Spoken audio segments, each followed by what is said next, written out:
अब होलिकर वंश के बाद हमने चंदेल वंश के शासकों के बारे में सभी पढ़ लिया है, प्रीवियस लास्ट में रिवीजन करेंगे क्योंकि बहुत से न्यू स्टूडेंट भी आए हैं, उन्हें समझ में नहीं आएगा। अब देखिए मध्य प्रदेश के इतिहास में एक तो चंदेल वंश और एक मालवा के परमार वंश से, ये बहुत ही इंपॉर्टेंट टॉपिक है और यहाँ से क्वेश्चन बहुत सारे बनते हैं, ठीक है। ये आप याद रखना, ये ट्रम्प जी जा चुके हैं। अब हम मालवा के परमार वंश के बारे में पढ़ेंगे, अच्छे से याद रखना दोस्तों, ठीक है। मालवा के परमार वंश, यदि कोई कल क्लास नहीं हुई है, एकदम से इमरजेंसी में कुछ कारण आ गया, पहले तो मालवा के परमार वंश जानने से पहले हमें जानना जरूरी है कि मालवा वाला एरिया कौन सा है। तो ये वाला एरिया जो है मध्य प्रदेश में कौन सा हो जाएगा, मालवा वाला एरिया हो जाएगा। इस पे दोस्तों परमारों ने शासन किया है। इस पे किसने शासन किया है, परमारों ने शासन किया है। ये आप अच्छे से याद रखना। क्वेश्चन ये पूछता है कि मालवा के परमार वंश की स्थापना कब हुई, 8वीं शताब्दी, 9वीं शताब्दी, 10वीं शताब्दी या 11वीं शताब्दी। तो ये आपको याद रखना है 9वीं शताब्दी के शुरुआत में। ठीक है, तो कब हुई मालवा के परमार वंश की स्थापना, 9वीं शताब्दी के शुरुआत में हो जाएगी। ये आप अच्छे से याद रखना, इंपॉर्टेंट, ठीक है। और मालवा के परमार वंश की स्थापना 9वीं शताब्दी के शुरुआत में हो गई थी। और ये जो मालवा के परमार थे शुरुआत में गुर्जर प्रतिहार वंश के शासकों के सामंत थे। इसके गुर्जर प्रतिहार वंश के शासकों के क्या थे, सामंत थे। अब आपके मन में डाउट होगा कि सर ये सामंत क्या होता है। सामंत मतलब होता है जो केंद्रीय शक्ति होती है उसके अंडर रह के काम करना, यानी अपने आप में अभी ये मालवा के परमार स्वतंत्र नहीं है, इनके अंडर रह के क्या कर रहे हैं, काम कर रहे हैं, इनको क्या दे रहे हैं, टैक्स वगैरह दे रहे हैं। तो इतना सभी को समझ में आ चुका होगा, ठीक है। तो मालवा के परमार वंश के संस्थापक कौन हो जाएंगे, उपेंद्र कृष्णराज। कौन हो जाएंगे, उपेंद्र कृष्णराज हो जाएंगे। ये आप अच्छे से याद रखना, इंपॉर्टेंट हो जाएगा, ये पूरा नाम है। तो उपेंद्र कृष्णराज जो है मालवा के परमार वंश का क्या हो जाएगा, संस्थापक हो जाएगा। ये आप अच्छे से याद रखना। तो देखिए परमार वंश का जो शुरुआत है वो 9वीं शताब्दी के शुरुआत में नर्मदा नदी के, यदि नर्मदा नदी आप देखोगे कहाँ से निकलती है, मध्य प्रदेश के अमरकंटक से निकलते हुए आपको महाराष्ट्र गुजरात होते हुए खंबात की खाड़ी में गिर जाती है। तो ये देखिए पूर्व, ये पश्चिम, ये उत्तर, ये दक्षिण, ठीक है। तो नर्मदा नदी ये निकल रही है, उसके उत्तर उत्तर में ये प्राचीन जो अवंती वाला एरिया है ना, याद करो दोस्तों मध्य प्रदेश में 2 महाजनपद थे, टोटल 16 महाजनपदों में से मध्य प्रदेश में कितने, 2 महाजनपद थे, एक तो अवंती और एक चेदी हो जाएगा, ठीक है। क्या हो जाएगा, अवंती और चेदी हो जाएगा। अवंती की उत्तरी राजधानी कौन सी, उज्जैनी, दक्षिणी राजधानी कौन सी, माहिष्मती। और ये जो महाजनपद है इनकी जानकारी हमें कहाँ से मिलती है, एक बौद्ध ग्रंथ है अंगुत्तर निकाय और जैन ग्रंथ है भगवती सूत्र।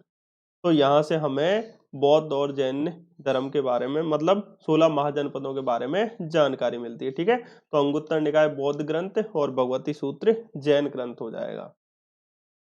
तो देखिए दोस्तों उत्तरी मालवा यानी जो प्राचीन अवंती वाला एरिया, उस क्षेत्र में उपेंद्र कृष्णराज के द्वारा मालवा के परमार वंश की नींव डाली गई थी। और इस वंश के शासक जो हैं शुरुआत में गुर्जर प्रतिहार वंश के शासकों के क्या थे, अधीन थे, यानी सामंत थे। ये याद रखना दोस्तों, ये भारत है।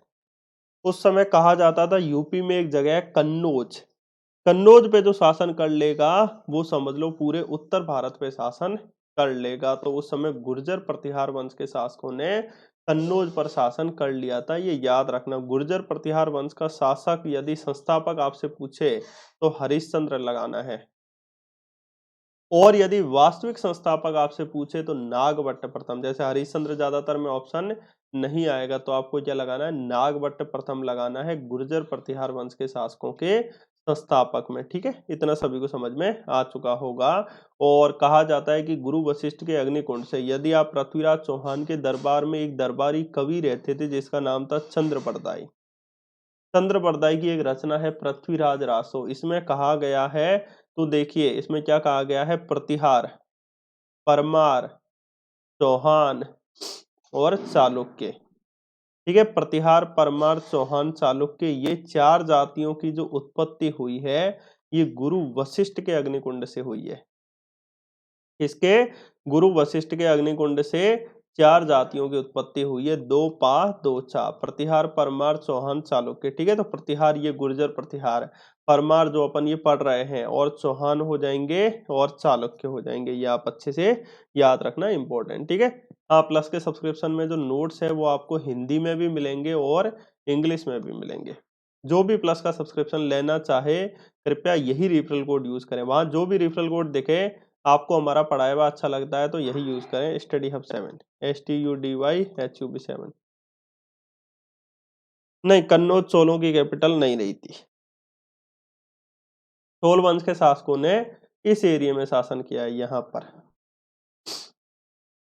ठीक है, तो चोलों की कैपिटल कन्नौज नहीं रही थी। तो देखिए दोस्तों, परमार वंश का देखिए ये तो हो गया संस्थापक कौन, उपेंद्र कृष्णराज हो जाएगा। तो अब याद रखना दोस्तों, अपने आप को परमार जो है गुर्जर प्रतिहार वंश के शासकों से क्या करेंगे, स्वतंत्र करेंगे। ठीक है, क्या करेंगे दोस्तों, स्वतंत्र करेंगे। तो इंपॉर्टेंट याद रखना, परमार वंश का पहला स्वतंत्र शासक कौन हो जाएगा, सियक द्वितीय। इसको ऐसे याद रखिए। देखिए, मालवा के परमार वंश का संस्थापक कौन हो जाएगा, उपेंद्र कृष्णराज। कौन हो जाएगा, उपेंद्र कृष्णराज हो जाएगा। ये आपको अच्छे से याद रखना। अब देखिए, हम यदि स्वतंत्र हो जाएंगे, जैसे आपके घर वाले कहते हैं ना, घर में रहो घर में रहो, परंतु आप यदि स्वतंत्र होके कुछ जाओगे सीखने तो सीख जाओगे। ठीक है, सीख सीख यानी क्या हो जाएगा, सीख द्वितीय हो जाएगा। ये आप अच्छे से याद रखना। नहीं नहीं, नोट्स के PDF के फॉर्म में मिलेगी, डिलीवरी वगैरह नहीं होगी। ये कोई सामान थोड़ी है, पढ़ाई है, शिक्षा है, यही मिलेगी जो है। ठीक है, पर जो भी लेना चाहे ये रेफरल कोड जरूर यूज करें, क्योंकि हमारे ऊपर भी रहता है प्रेशर कि हाँ, आप अच्छे टीचर हो तो आपके द्वारा रेफरल क्यों नहीं आ रहे हैं। ग्रेट राजेश जी, चलिए आगे देखिए। ठीक है, तो परमार वंश का पहला स्वतंत्र और शक्तिशाली शासक कौन हो जाएगा, सियक द्वितीय हो जाएगा अथवा श्रीहर्ष हो जाएगा। ठीक है, सियक द्वितीय या श्रीहर्ष हो जाएगा, यानी वो सीख रहा था। और परमारों की जो शुरुआती राजधानी यानी प्रारंभिक राजधानी थी वो कौन सी थी, उज्जैन थी। और बाद में यदि आप मालवा के परमार वंश के शासक राजा भोज के बारे में पढ़ोगे, किसके बारे में, राजा भोज के बारे में पढ़ोगे, तो राजा भोज ने अपनी राजधानी धार नगरी को बनाया था। किसको, धार नगरी को बनाया था, जो कि वर्तमान में इंदौर संभाग में धार जिला आता है। और किसी भी राज्य की सीमा को ये नहीं छूता है, ये याद रखना इंपॉर्टेंट हो जाएगा। ठीक है, तो धार नगरी को मालवा के परमार वंश के शासक राजा भोज ने बनवाया था। तो इतना सभी को समझ में आ चुका होगा। ये पूरा एरिया ये देख लीजिए आप, मालवा वाला एरिया हो जाएगा। मालवा के परमार वंश में हम बात करें तो उपेंद्र कृष्णराज संस्थापक हो जाएगा। ठीक है, फिर बैरी सिंह प्रथम रहे, कोई महत्वपूर्ण नहीं है। फिर सियक प्रथम रहे, कोई इंपॉर्टेंट नहीं है। फिर वाकपति रहे, फिर बैरी सिंह द्वितीय हो जाएंगे। सियक द्वितीय और या फिर ये जो अपन को देखिए, एक बैरी सिंह द्वितीय इंपॉर्टेंट है, इसको ऐसे याद रखिए। देखिए दोस्तों, मालवा के परमार वंश का संस्थापक कौन हो जाएगा, उपेंद्र अथवा कृष्णराज, या पूरा नाम उपेंद्र कृष्णराज हो जाएगा। अब कृष्ण भगवान है, कृष्ण भगवान ने मजे करते थे ना अपने बचपन के दिनों में, याद करो आपने यदि देखी है इनकी लीला। तो अब देखिए दोस्तों, इनकी माता जी क्या कहेंगी, ये बेरी साला काम ही नहीं करता। ठीक है, तो बैरी सिंह द्वितीय हो जाएगा। फिर अब कृष्ण भगवान को गुस्सा आ जाएगी, तो वो क्या कहेंगे कि अब मुझे कुछ ना कुछ सीखना पड़ेगा। सियक द्वितीय क्या हो जाएगा, स्वतंत्र शासक। तीन महत्वपूर्ण याद रखने हैं, पहला उपेंद्र कृष्णराज, फिर बैरी कुछ नहीं करता तो बैरी सिंह द्वितीय, और फिर सियक द्वितीय। बैरी इनको कह दिया तो अब ये बहुत कुछ करेगा। तो देखिए दोस्तों, बैरी सिंह द्वितीय इंपॉर्टेंट याद रखना, मालवा के परमार वंशों में। तो राष्ट्रकूट नरेश इस समय देखिए, ये देखिए दोस्तों, जिस समय मालवा पे परमार वंश के शासकों का शासन है, उस समय इस एरिया में राष्ट्रकूट वंश के शासकों का क्या है, शासन है। क्वेश्चन आपसे पूछे कि राष्ट्रकूट वंश का संस्थापक कौन है, तो कोई बताना चाहेगा।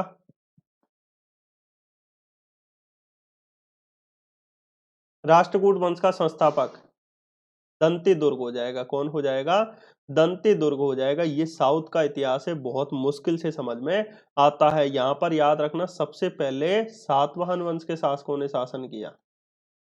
सातवाहन वंश के शासकों के बाद वाकाटक वंश के शासकों ने शासन किया। वाकाटक वंश के शासकों के बाद वातापी के चालुक्यों ने शासन किया।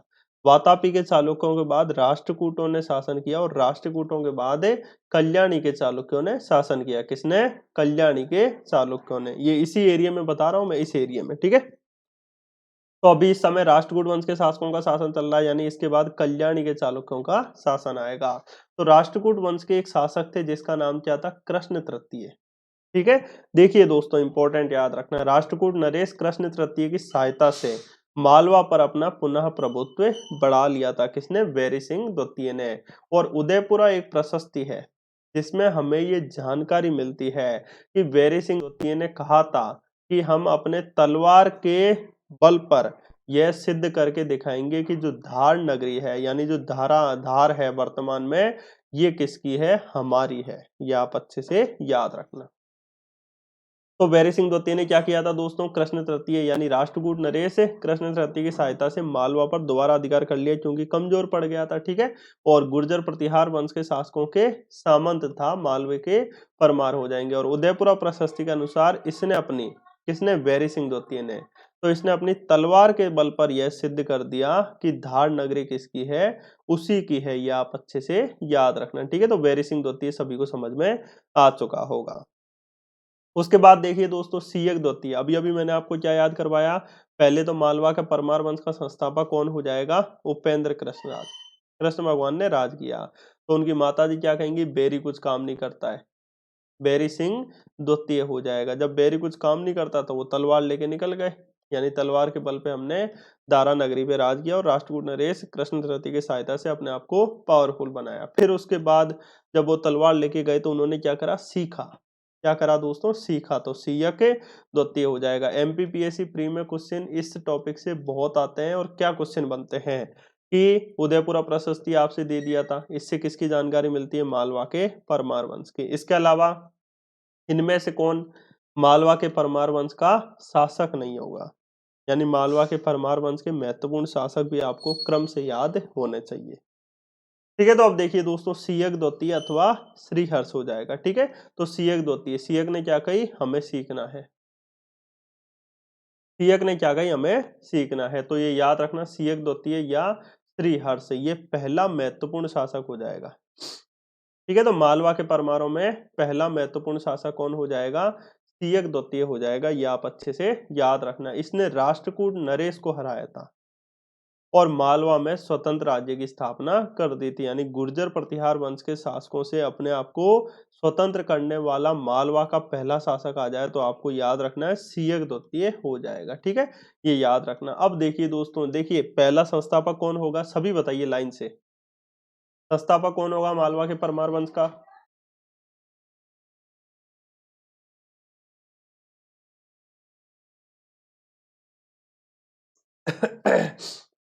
न्यू स्टूडेंट भी बताने का प्रयास कीजिए। तो उपेंद्र कृष्णराज हो जाएगा। कौन हो जाएगा, उपेंद्र कृष्णराज जो है वो क्या हो जाएगा, संस्थापक हो जाएगा। ठीक है, फिर उसके बाद आपको याद रखना है क्या, कौन सा महत्वपूर्ण शासक, बैरी सिंह द्वितीय। बैरी सिंह द्वितीय जिन्होंने कहा था कि धार नगरी पे हम अपने तलवार के बल पे राज करेंगे और मालवा में दोबारा से मालवा को पावरफुल बनाया। बैरी सिंह द्वितीय के बाद सियक द्वितीय, सियक द्वितीय। ठीक है, सियक द्वितीय ही क्या हो जाएगा, जिसने स्वतंत्र रूप से मालवा की स्थापना की थी। ये आप अच्छे से याद रखना। अब आजकल के लोग क्या कहते हैं कि इसकी शादी करा दो। ठीक है, क्या करा दो, शादी करा दो, जिससे ये बहुत कुछ सीख जाएगा। तो अब शादी करा दी, शादी करा दी तो देखिए कुछ लोग क्या कहते हैं कि उसका पति वाकापति, वाकापति क्या नहीं है, सही नहीं है। ठीक है, तो वाकापति यानी वाकपति, वाकपति राज मुंज। याद रखना दोस्तों, सियक द्वितीय के बाद महत्वपूर्ण शासक कौन हो जाएगा, वाकपति राज मुंज हो जाएगा। ये सारे मालवा के परमार वंश के शासक हैं। ठीक है, इसके मालवा के परमार वंश के शासक हो जाएंगे। तो उपेंद्र कृष्णराज, फिर उसके बाद बैरी सिंह द्वितीय, बैरी सिंह द्वितीय के बाद सियक द्वितीय, सियक द्वितीय के बाद वाकपति राज मुंज हो जाएगा महत्वपूर्ण शासक। तो अब देखिए, वाकपति राज मुंज हो जाएगा जो कि 974 से 995 ईस्वी तक रहा था। इसके समय में दोस्तों मालवा का जो समय था ये स्वर्ण युग प्रारंभ हो गया, यानी इसने अपने मालवा के परमारों को बहुत ज्यादा साम्राज्य बढ़ाना शुरू कर दिया था और दक्षिण भारत तक ये चला गया था।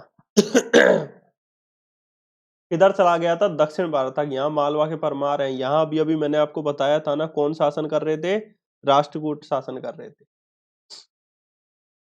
राष्ट्रकूट शासन कर रहे थे। और राष्ट्रकूटों के बाद कौन शासन करेंगे? राष्ट्रकूटों के बाद कौन शासन करेंगे? कल्याणी के चालुक्य। ठीक है, तो याद रखना दोस्तों। अब देखिए आगे मालवा के परमार वंश के शासक भी बढ़ रहे हैं, तो राष्ट्रकूटों के बाद यहाँ पर कल्याणी के चालुक्यों का क्या आ गया? शासन आ गया था। तो इसके समय से दोस्तों मालवा का स्वर्ण युग प्रारंभ हो गया। मालवा में दोस्तों परमारों की शक्ति, मालवा में परमारों की शक्ति का जो उत्कर्ष है वो वाकपति राज मुंज के समय से ही प्रारंभ हो गया था, यानी मालवा में परमारों की पावर बढ़ गई थी। यह वाकपति राज मुंज जो है कला और साहित्य का महान संरक्षक था, यानी साम्राज्य का तो विस्तार इसने किया ही, साथ ही साथ कला को संरक्षित किया, यानी कवियों को संरक्षित किया, उनके जो साहित्य हैं उनको भी संरक्षित करके रखा था, ये याद रखना। ठीक है, और इसने धार जिले के मांडू में आप देखोगे मुंज सागर झील आपको देखने को मिलेगी, उसका निर्माण करवाया, या मुंज सागर तालाब टाइप भी आप कह सकते हो। यदि जहाज महल देखोगे तो उसके पीछे आपको तालाब टाइप दिखेगा, उस तालाब का नाम ही क्या है? मुंज सागर तालाब या मुंज सागर झील हो जाएगा, और ये आपने देखा भी होगा। ठीक है, तो मुंज सागर झील या मुंज सागर तालाब हो जाएगा, ये आप अच्छे से याद रखना। तो मालवा में परमाणु की शक्ति का उत्कर्ष वाकपति राज मुंज के समय से प्रारंभ हुआ। यह मुंज कला और साहित्य का क्या था? महान संरक्षक था, और इसने धार में मुंज सागर झील का क्या करवाया था? निर्माण करवाया था। किसने? वाकपति राज मुंज ने। अब देखिए दोस्तों, वाकपति राज मुंज जो है अपने साम्राज्य का विस्तार कर रहा था, और इस समय कल्याणी के चालुक्य, किसके चालुक्य? कल्याणी के चालुक्य वंश का संस्थापक था, जिसका नाम था तेलप द्वितीय। तेलप द्वितीय हो जाएगा। तो तेलप द्वितीय ने दोस्तों क्या किया, मतलब ये मालवा के परमार वाकपति राज मुंज भी अपना साम्राज्य बढ़ा रहे थे, इधर तेलप द्वितीय भी अपना साम्राज्य बढ़ा रहे थे, तो दोनों के बीच बहुत बार युद्ध हुए, 6 बार। 6 बार वाकपति राज मुंज ने तेलप द्वितीय को क्या किया था? पराजित किया था, तो हर बार उसको छोड़ देता था। 7वीं बार वाकपति राज मुंज जो है अपने सेनापति की बात नहीं मानी और नदी पार करके इधर चला गया, और इधर चला गया तो तेलप द्वितीय ने क्या किया दोस्तों? कल्याणी के चालुक्य वंश के संस्थापक तेलप द्वितीय ने वाकपति राज मुंज को पराजित किया, और 7वीं बार में एक ही बार ये जीता था और एक ही बार में उसको पराजित करके मार दिया।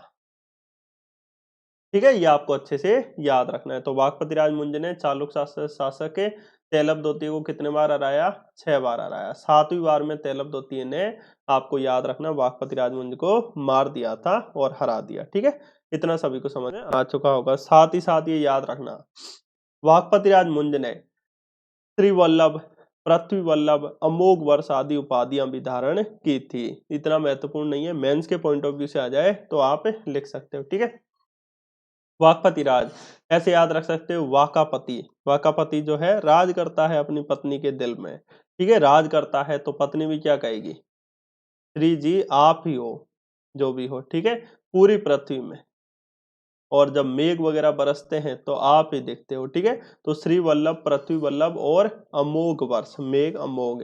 ठीक है, तो श्री वल्लभ, पृथ्वी वल्लभ और अमोघ वर्ष जैसी उपाधियां वाकपति राज मुंज ने धारण की थी। और एक दान पत्र है, यानी लिखित है वहां पे, उससे ज्ञात होता है कि वाकपति राज मुंज ने हुणों को भी पराजित किया था। हुणों का भी बार बार आक्रमण हो रहा था। अब देखिए दोस्तों, मुंज मैंने आपको क्या बताया, विजेता तो था, यानी साम्राज्य को तो इसने बढ़ाया ही था, साथ ही साथ कवियों और विद्वानों का भी ये आश्रयदाता था, और इसके दरबार में बहुत सारे कवि रहते थे, जैसे पद्मगुप्त, धनंजय, धनिक और हलायुध हो जाएगा। क्वेश्चन एमपीपीएससी प्री में पूछा गया था। पद्मगुप्त की एक रचना लिखी थी नवसाह सांकचरित। कौन सी? नवसाह सांकचरित हो जाएगी। यदि आप एमपीपीएससी प्री का क्वेश्चन देखोगे तो आपको देखने को मिलेगा नवसाह सांकचरित हो जाएगी। ये किसकी रचना है ये नहीं पूछा गया था, ये क्वेश्चन पूछा गया था कि मालवा के परमार वंश के शासकों की जानकारी हमें कहाँ से मिलती है। पहला ऑप्शन था नवसाह सांकचरित से, दूसरा ऑप्शन था उदयपुरा प्रशस्ति से, और भी एक दो ऑप्शन थे। तो इनका सही आंसर क्या होना था? इनमें से सभी। ये सही आंसर तभी होगा जब आप सारा अच्छे से डिटेल में पढ़ोगे। ठीक है,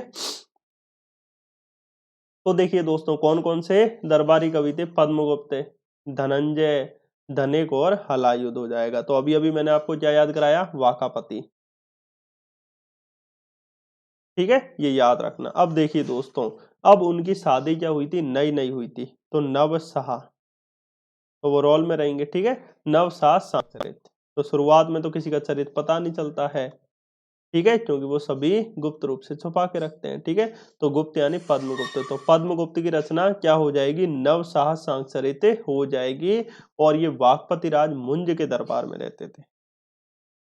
ठीक है, पद्मगुप्त जो है किसके दरबार में रहते थे, वाकपति राज मुंज के दरबार में रहते थे। और पद्मगुप्त की रचना कौन सी हो जाएगी, नवशाह सांचरित।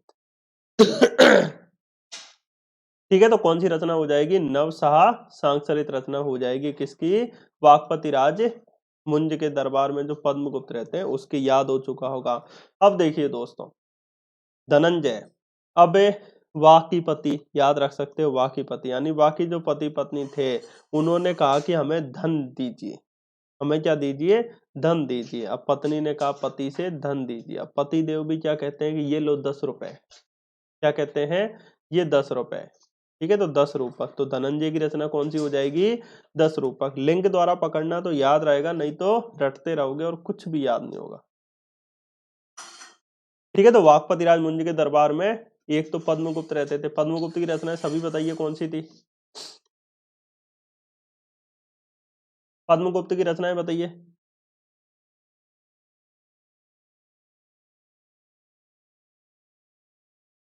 कुछ बच्चे बेचारे बोल भी नहीं पाएंगे, सही एक्सप्लेनेशन भी नहीं हो पाएगा। नवशाह सांचरित, कौन सी, नवशाह सांचरित, ये रचना किसकी हो जाएगी, पद्मगुप्त की हो जाएगी। ठीक है, तो नवशाह सांचरित ये आपको अच्छे से याद रखना है, पद्मगुप्त की रचना हो जाएगी। और धनंजय, ठीक है, धनंजय, धनंजय किसकी रचना हो जाएगी, धनंजय की रचना कौन सी हो जाएगी, 10 रूपक। ठीक है, तो उन्हें धन की जरूरत थी तो 10 रुपए दे दिए, ये आप अच्छे से याद रखना।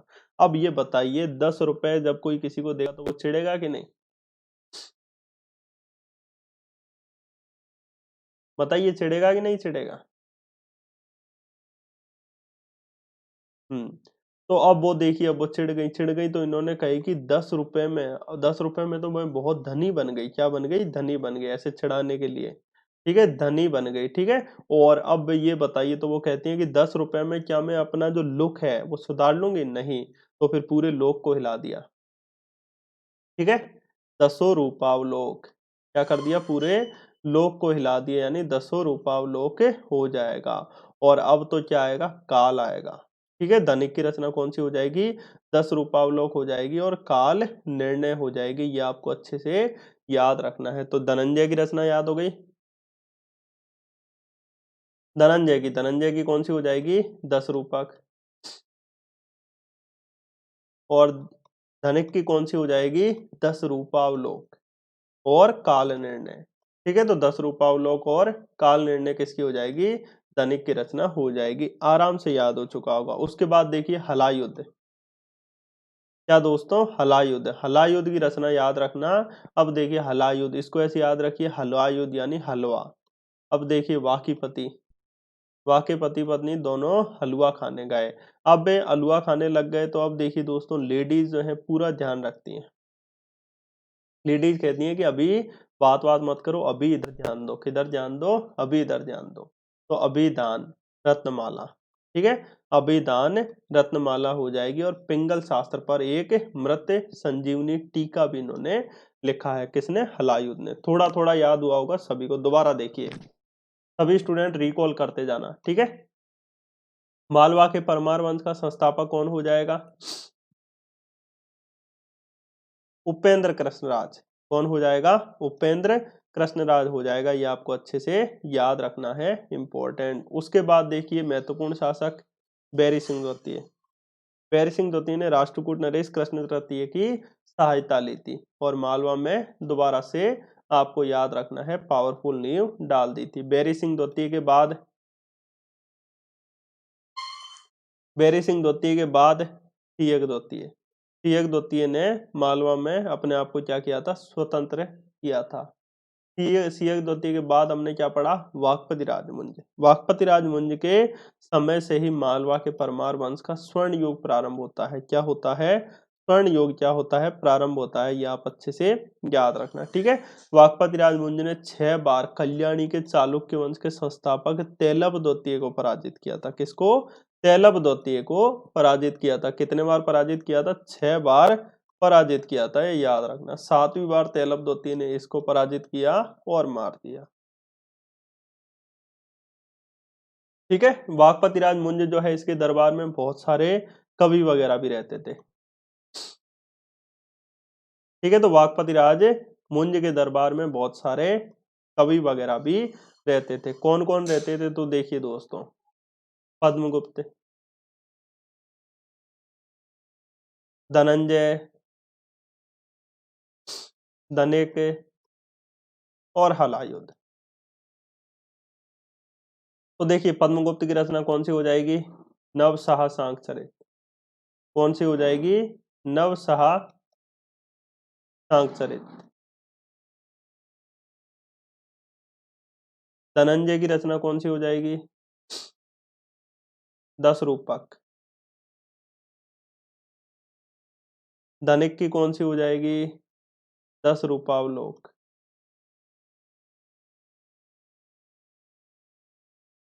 और हलायुध की अभी इधर ध्यान दो, अभिधान रत्नमाला।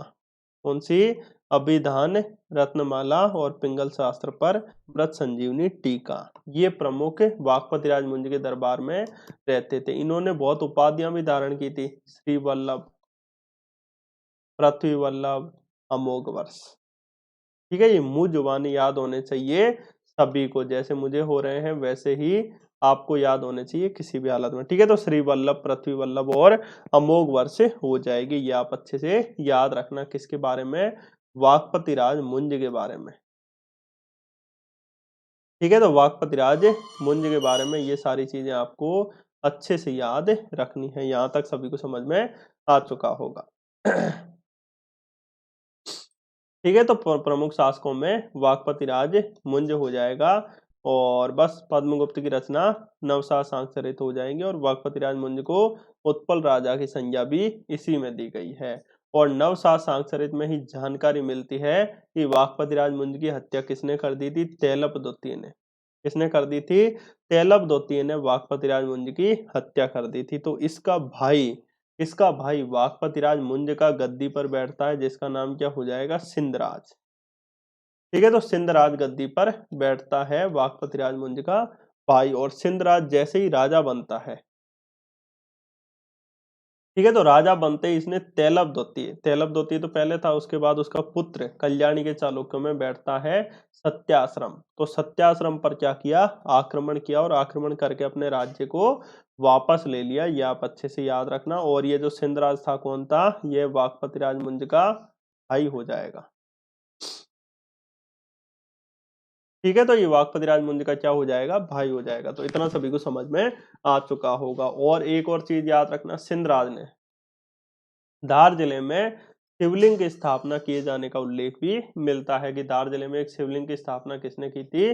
सिंधराज ने हो जाएगा। तो इतना सभी को समझ में आ चुका होगा, ठीक है। तो सिंधराज ने अपने भाई का बदला लेने के लिए वाकपति राज तेलप द्वितीय के पुत्र सत्याश्रम पर क्या किया था?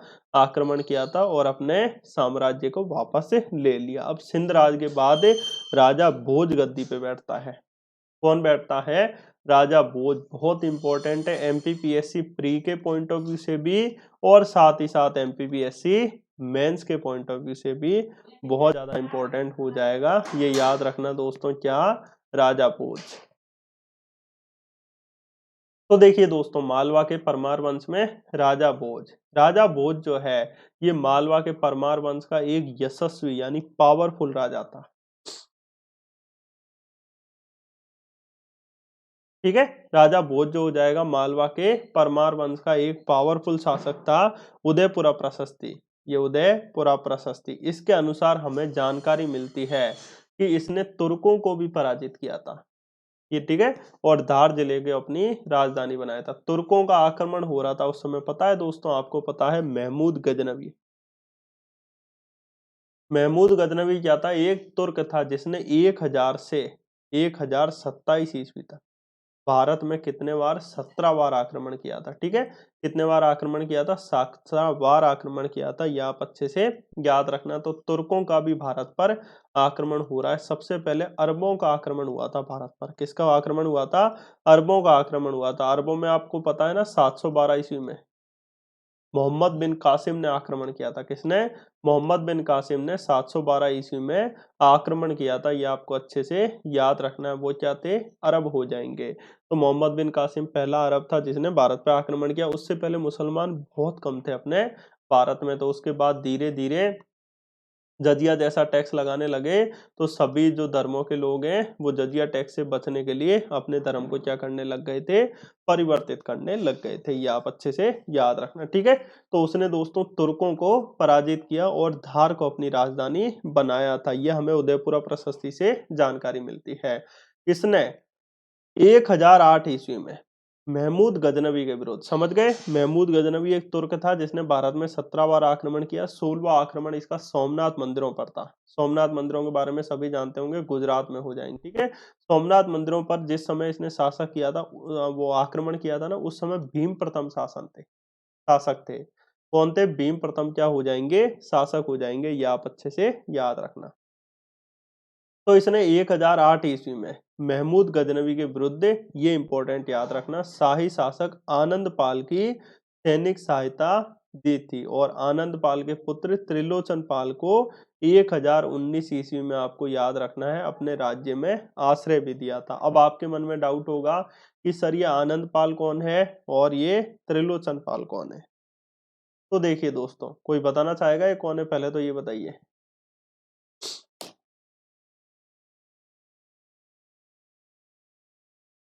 पाल वंश के नहीं होंगे ये।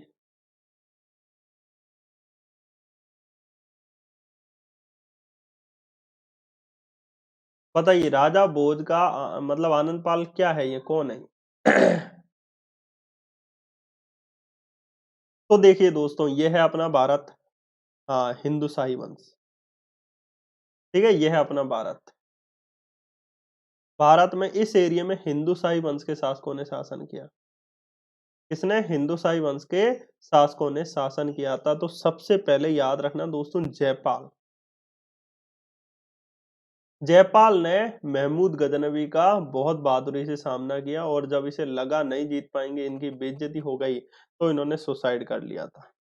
जयपाल के बाद फिर आनंद पाल, आनंद पाल के बाद त्रिलोचन पाल, ऐसे शासकों ने यहाँ पर शासन किया है। और अपने भारत में सुरक्षा कवच के रूप में हिंदू शाही वंश के शासकों ने बाहरी तुर्कों से संघर्ष करते ही रहे थे। परंतु तुर्क थे पावरफुल, कूटनीतिज्ञ थे। उन्हें साम दाम दंड भेद अपना के किसी भी तरह धन को यहाँ लूट के ले जाना था और अपने इस्लाम धर्म का क्या करना था? प्रचार करना था।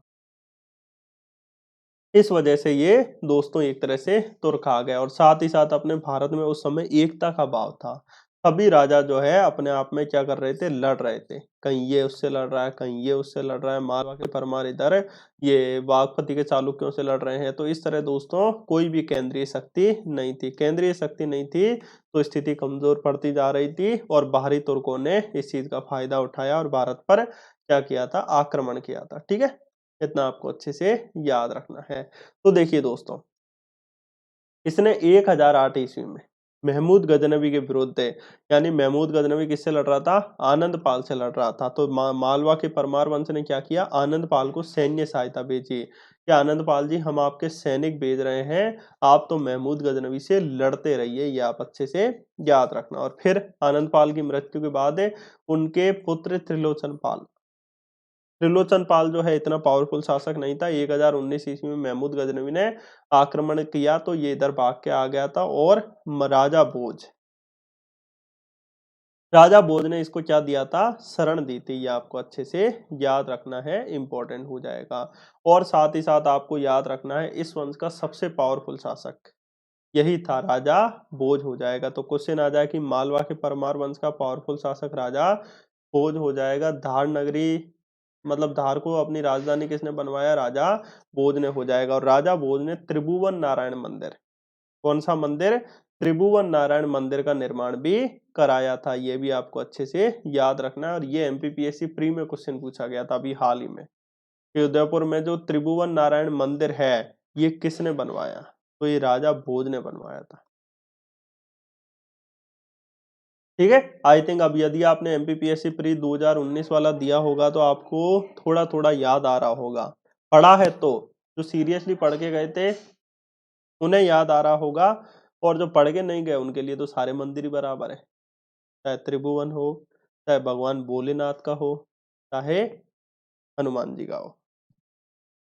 ठीक है, तो इतना सभी को समझ में आ चुका होगा। हाँ, तो राजा भोज ने त्रिभुवन नारायण मंदिर का निर्माण करवाया था, ये आप अच्छे से याद रखना। दार को अपनी राजधानी बनाई, आनंदपाल और त्रिलोचन पाल को सहायता भी दी थी और तुर्कों को भी पराजित किया था। तो देखिए राजा भोज का अब हम राजनीतिक अभियान पता करें तो इन्होंने साम्राज्य का विस्तार भी किया था, ये आप अच्छे से याद रखना। सबसे पहला संघर्ष जो है इनका किनके साथ होगा? उन्हीं के साथ होगा जिन्होंने वाकपतिराज मुंज की हत्या की थी। ठीक है, तो सबसे पहला इनका संघर्ष होगा कल्याणी के चालुक्यों के साथ, क्योंकि कल्याणी के चालुक्यों से इनको बदला लेना था।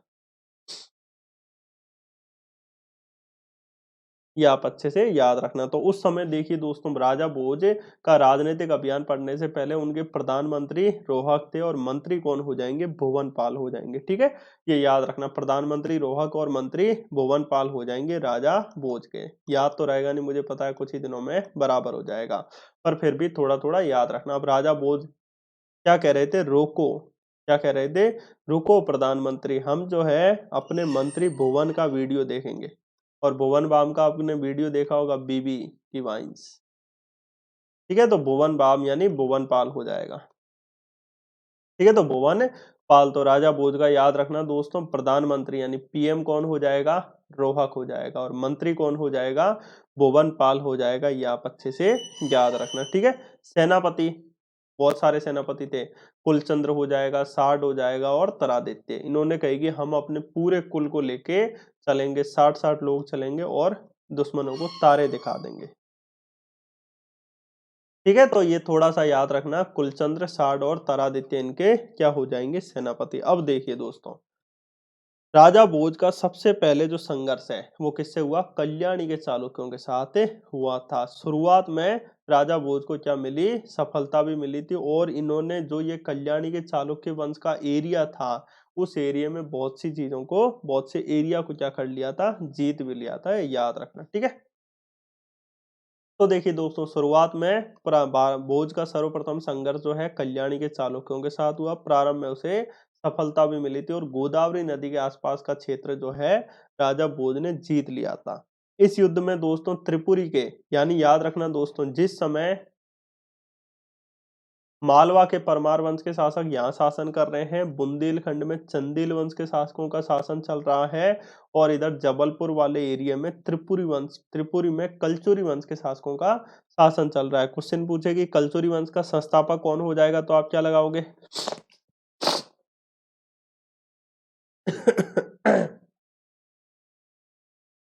कलचुरी वंश का संस्थापक कोक्कल प्रथम कौन हो जाएगा? कोक्कल प्रथम हो जाएगा, ये भी आपको अच्छे से याद रखना है। ठीक है, तो ये याद रखना। आसपास इस युद्ध में त्रिपुरी के कलचुरी नरेश जो है उस समय कौन थे? गांगे देव हो जाएंगे। विक्रमादित्य तथा चोल नरेश राजेंद्र से भोज को क्या मिली थी? सहायता भी मिली थी। ठीक है, तो जिस समय मालवा के परमार वंश का शासक राजा भोज जो है इधर बढ़ रहा था, कल्याणी के चालुक्यों को पराजित कर रहा था, उस समय त्रिपुरी के कलचुरी वंश के शासक गांगे देव और चोल वंश के शासक यहाँ पर शासन कर रहे थे। चोल वंश के शासक कौन हो जाएंगे? राजेंद्र। इन्होंने क्या की थी? राजा भोज को सहायता भी की थी, ये भी आप अच्छे से याद रखना, इंपॉर्टेंट हो जाएगा। ठीक है, अब देखिए दोस्तों, एक कलवन लेख है जो भोज के सामंत एक यशो वर्मा का है। यशो वर्मा एक छोटा सा शासक था जो कि राजा भोज के सामंत था। उससे हमें पता चलता है कि राजा भोज जो है इन्होंने कर्नाटक और कर्नाटक के आसपास वाला लाट और कोंकण प्रदेश जो है वो जीत लिया था और इसको अपने अधीन कर लिया था। यह हमें जानकारी मिलती है कलवण लेख से, जो कि यशो वर्मा ने। इसको ऐसे याद रखिए। अब देखिए राजा भोज किसको जीतना चाह रहे थे? कर्नाटक, लाट और कोंकण वाले एरिया को। तो अब देखिए इनका एक सामंत था, उन्होंने कही कि राजा भोज आपका यश बढ़ता जा रहा है। जब यश बढ़ता जा रहा है तो अब आज अपन आराम करेंगे, अपन कल चलेंगे वन में। कहां पर? कल वन। ठीक है, तो कल वन एक लेख हो जाएगा जो कि यशो वर्मा का था। उससे हमें पता चलता है कर्नाटक, लाट और कोंकण वाले एरिया को राजा भोज ने जीत लिया था। ये मेंस के पॉइंट ऑफ व्यू से इंपॉर्टेंट है। क्वेश्चन क्या पूछता है? एमपीपीएससी मेंस में पूछता है कि राजा भोज का राजनीतिक अभियान बताइए। क्या पूछता है? राजा भोज का राजनीतिक अभियान बताइए। अब राजनीतिक अभियान पाता ही नहीं है, क्या लिखें? एक दो युद्ध पता होते हैं, वो भी ले दे के रटते हैं तब, नहीं तो पूरा बराबर हो जाता है। तो इतना सभी को समझ में आ चुका होगा। ठीक है, थोड़ा थोड़ा बताइए कुछ याद रहा तो। राजा भोज में पहले तो इनके प्रधानमंत्री याद रखना। प्रधानमंत्री का नाम क्या हो जाएगा और मंत्री का नाम क्या हो जाएगा? रोहक और बोवनपाल। रोहक और बोवनपाल हो जाएगा। इसके अलावा सेनापति बता दीजिए, थोड़े मोड़े याद रहे तो।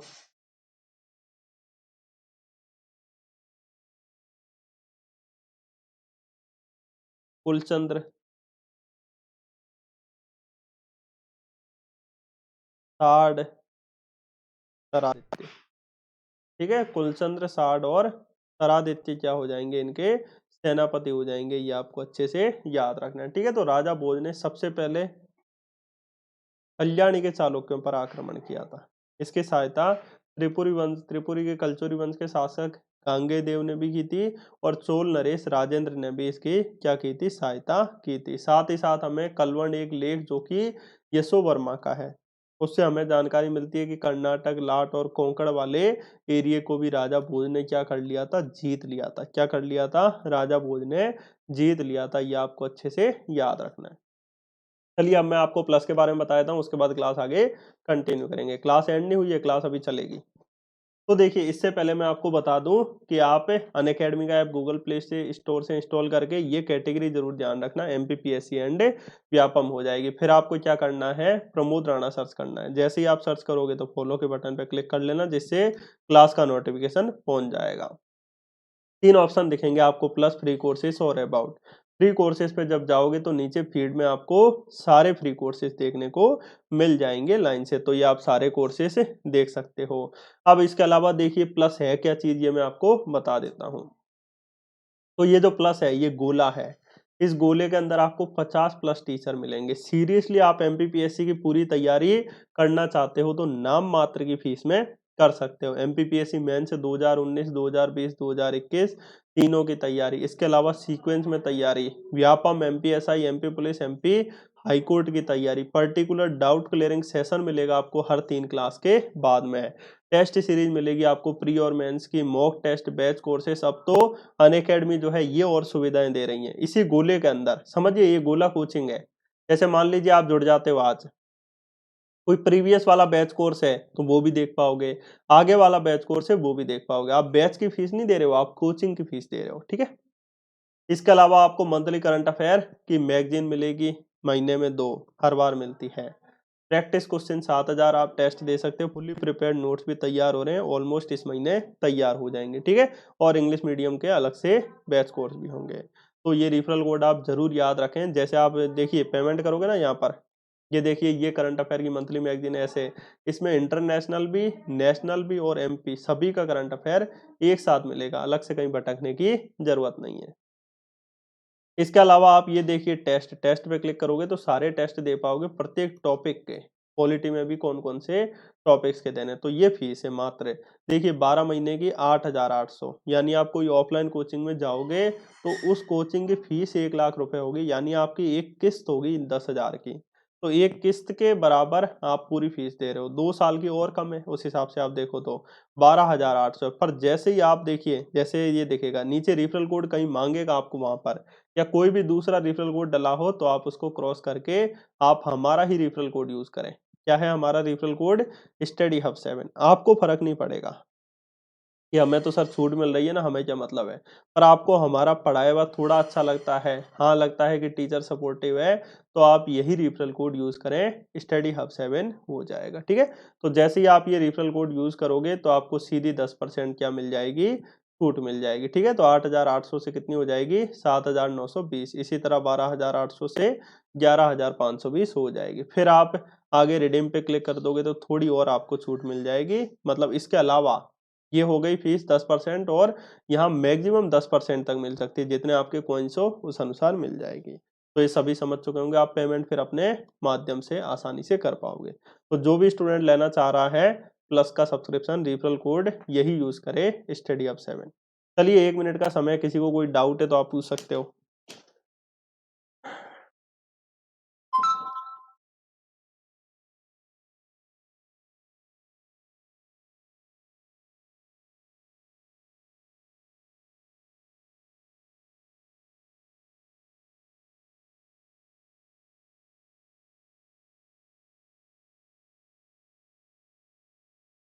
कोई डाउट नहीं है? कहाँ, थैंक यू सर, कहाँ जा रहे हो? अभी क्लास है, अभी तो 1.5 घंटे और चलेगी क्लास, सॉरी आधे घंटे और।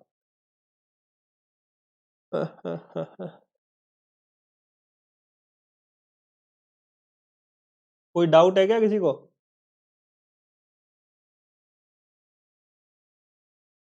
तो बताइए, नहीं तो फिर आगे चलते हैं। पानी वानी पी लीजिए। चलिए अब आगे चलते हैं, ठीक है। तो मालवा के परमारों में सभी को समझ में आ चुका होगा, राजा भोज का हम राजनीतिक अभियान पढ़ रहे हैं। वो अब आगे हो जाएगा, अभी 14-15 सीक्वेंस में तो नहीं चल पा रही है। ठीक है, तो राजा भोज का इतना सभी को समझ में आ चुका होगा। ये भी एक तरह से राजनीतिक अभियान में होगा। इन्होंने महमूद गजनवी के विरुद्ध आनंद पाल की सहायता की, त्रिलोचन पाल को अपने यहाँ रखा और तुर्कों को भी पराजित किया था। ठीक है। तो और ये राजनीतिक अभियान में, और आप आगे देखते हैं और भी राजनीतिक अभियान है। तो अब देखिए दोस्तों, कल्याणी के जो चालुक्य वंश है उनसे इनका संघर्ष चल रहा था। ठीक है, कल्याणी के चालुक्य वंश के जो शासक थे उनसे किनका संघर्ष चल रहा था, मालवा के परमारों का। तो कल्याणी के चालुक्य वंश का एक पावरफुल शासक हुआ सोमेश्वर द्वितीय। कौन सा हुआ, सोमेश्वर द्वितीय हुआ था। ये आप अच्छे से याद रखना, जो कि कल्याणी के चालुक्य था। घटना है 1044 ईस्वी की। तो 1044 ईस्वी में सोमेश्वर द्वितीय ने मालवा पर क्या किया दोस्तों, आक्रमण कर दिया था। ठीक है, और मालवा को कहा जाता है कि इतनी बुरी तरह आक्रमण किया था कि राजा भोज को भी मालवा को छोड़ के भागना पड़ा था, और पूरी जो धार नगरी है उसमें आग लगा दी थी।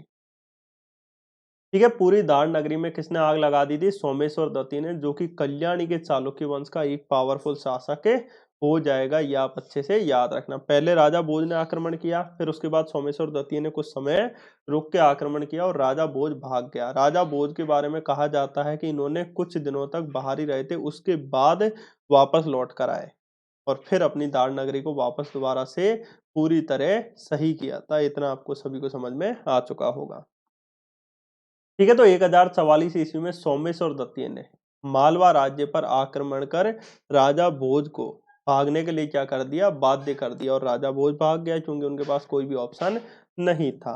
धारा नगरी पर अधिकार कर लेने के बाद उसने पूरी धारा नगरी में क्या लगा दी, आग लगा दी, ये याद रखना। परंतु कुछ ही दिनों बाद सोमेश्वर ने मालवा छोड़ दिया। ठीक है, ये याद रखना, किसने, सोमेश्वर द्वितीय जो है वो अपने वापस कल्याणी वाले प्रदेश में चला गया, और राजा भोज ने राजधानी में लौटकर फिर सत्ताधिकार प्राप्त कर लिया था। तो ये याद रखना, राजा भोज के हाथ से मालवा चला गया था, परंतु सोमेश्वर द्वितीय का इधर मन नहीं लगा। वो अपने कल्याणी के इधर इस वाले एरिया में ही अपने साम्राज्य को बढ़ाना चाह रहा था, तो वापस राजा भोज आ गया। उसके बाद देखिए, राजा भोज ने उड़ीसा प्रदेश को भी जीता था, और जहां पर इंद्ररथ का शासन था, और उसकी राजधानी आदिनगर हो जाएगी। और आराम से याद रख सकते हो। देखिए, उड़ीसा यानी उड़ उड़ के कौन आते थे, आप यदि रामायण देखी होगी तो इंद्र भगवान अपने रथ में बैठ बैठ के उड़ उड़ के बार बार इधर उधर भगते रहते थे, बड़बड़ाते रहते थे। ठीक है, और आधे ही आते थे, आधे इधर घूम रहे हैं, आधे उस नगर घूम रहे हैं। ठीक है, तो आदिनगर राजधानी थी उड़ीसा के राजा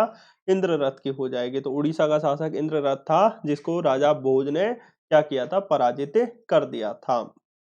और अभी अभी मैंने आपको बताया था शुरुआत में, इंपॉर्टेंट याद रखना दोस्तों। ठीक है, राजा भोज का समकालीन शासक कौन था, कलचुरी वंश का शासक गांगे देव था, ये याद रखना। ठीक है, जिसने राजा भोज को आगे जाके हराया भी है। ये भी आपको अच्छे से याद रखना है। कहीं कहीं लिखा है कि राजा भोज ने इसको हराया था। ठीक है, इतना सभी को समझ में आ चुका होगा। तो राजा भोज का समकालीन शासक कौन हो जाएगा? कलचुरी वंश का शासक गांगेय हो जाएगा, जिसने भोज को हराया था और हुणों के विरुद्ध भी राजा भोज को सफलता मिली थी। ये भी आपको याद रखना है। तो ये याद रखना दोस्तों, राजनीतिक अभियान चल रहा है, कम से कम नहीं तो 200 वर्ड में क्वेश्चन आ सकता है 11 नंबर में, कि राजा भोज का राजनीतिक अभियान बताइए। और यही राजनीतिक अभियान ही राजा भोज का महत्वपूर्ण है। अभी आपको लगेगा ये बोरिंग चल रहा है, पर जब मेंस का पेपर आएगा ना सामने, तब लगेगा काश पढ़ लेते तो शायद कुछ तो लिख देते, काश पढ़ लेते तो शायद कुछ तो लिख देते।